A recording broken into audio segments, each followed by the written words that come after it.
Salut, ici Maps. Aujourd'hui, ce n'est pas une vidéo où je serai à l'honneur, mais où vos suggestions seront à l'honneur. Donc, je n'ai peut-être pas reçu autant de petites vidéos que je l'espérais, mais sachez que c'est la qualité qui compte avant la quantité. Donc, appréciez toutes ces petites minutes de suggestions. C'est parti! Salut, moi je m'appelle Sam, je viens de la région de Québec et comme lecture bleue aujourd'hui, je vais te conseiller à tous ceux qui ont si bien su me laisser mourir d'Alain Lessard. Et dans ce livre-là, on va voir des sujets comme la santé mentale et le suicide. Deux sujets, je trouve qu'on n'a pas assez dans notre littérature ici au Québec, même la littérature en général. Donc si tu cherches un livre qui va te faire vivre des émotions fortes, cherche pas ailleurs, c'est celui-là juste ici. Bonne lecture! Allô, c'est Marie-Christine de Rimouski et je vous présente aujourd'hui Le Messager de Marie-Jeanne Rioux. Il s'agit du premier tome de sa deuxième duologie, une romance post-apocalyptique. Nous allons suivre les aventures des personnages à travers le regard des différents narrateurs au jeu et il va y avoir des indications visuelles pour savoir qui parle, à quel moment et on est sur quelle planète.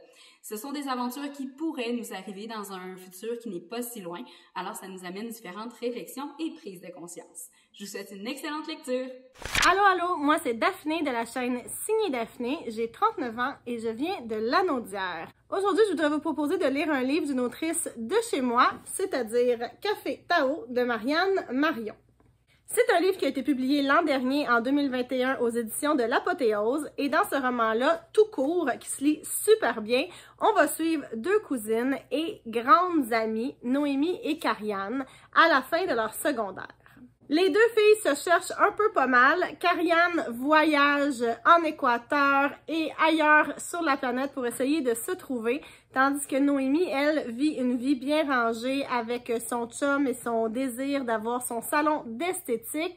Mais comme elles sont jeunes, elles vont devoir traverser quelques moments moins faciles et en apprendre beaucoup sur elles-mêmes et sur la vie en général. Et sur les choix qu'il faut faire parfois dans la vie. C'est vraiment un roman sur le passage de l'adolescence à la vie adulte que j'ai vraiment beaucoup aimé. Pour de vrai, Marianne Marion a une très belle plume. L'histoire est agréable, facile à lire. Par bout, on saute des petits moments de la vie, là, et puis on retrouve nos personnages un peu plus tard, puis c'est super bien fait. Et d'ailleurs, il y a une suite qui vient tout juste de sortir, que j'ai pas encore lu, qui s'appelle Café Tourmenté. Alors, je vous invite à découvrir cette autrice et ses romans. Bonne fête nationale! Bonjour, je m'appelle Sylvain Desmentis. Moi, je veux vous parler aujourd'hui du livre La Voix de la nature de Gabrielle Bouliane-Tremblay. Gabrielle Bouliane-Tremblay, je l'ai découvert quand, avec son premier recueil de poésie qui s'appelait, mais qui s'appelle toujours, Les secrets de l'origami. Les secrets de l'origami, c'était vraiment un coup de poing fort et cruel, et je dis ça vraiment avec moi. Avec admiration, d'une façon très positive, parce que c'est vraiment un livre important à mon avis. C'est vraiment un livre que je voudrais faire lire aux gens. Mais la raison pour laquelle je vous parle de La Voix de la nature, bien, premièrement, c'est son dernier. Ça vient de sortir, ça fait pas tellement longtemps.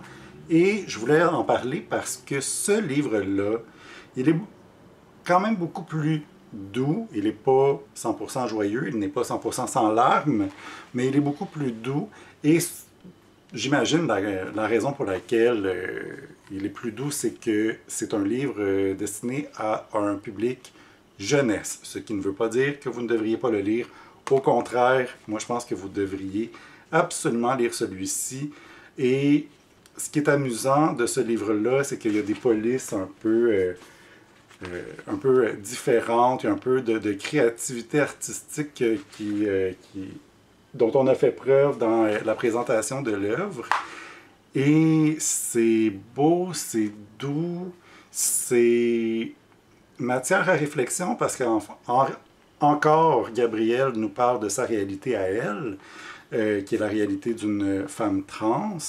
Et donc, elle nous en parle de ça, mais dans celui-ci, c'est vraiment dirigé à un public jeunesse. Et donc, c'est quand même plus beau, lumineux. J'ai l'impression que quand elle a écrit Les secrets de l'origami, elle voulait vraiment nous rentrer dedans et c'est réussi. Et c'est exactement quelque chose elle avait parfaitement raison de le faire.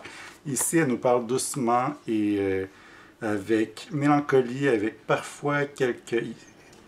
Gabrielle Bouliane-Tremblay, elle a le don de... Elle a le don de nous tirer la larme avec une phrase. Et c'est vraiment superbe. Je vous encourage à lire fortement La voix de la nature. Merci beaucoup à ceux et celles qui m'ont envoyé une vidéo. Sur ce, la vidéo est terminée, puis on se revoit une prochaine fois. Bye là!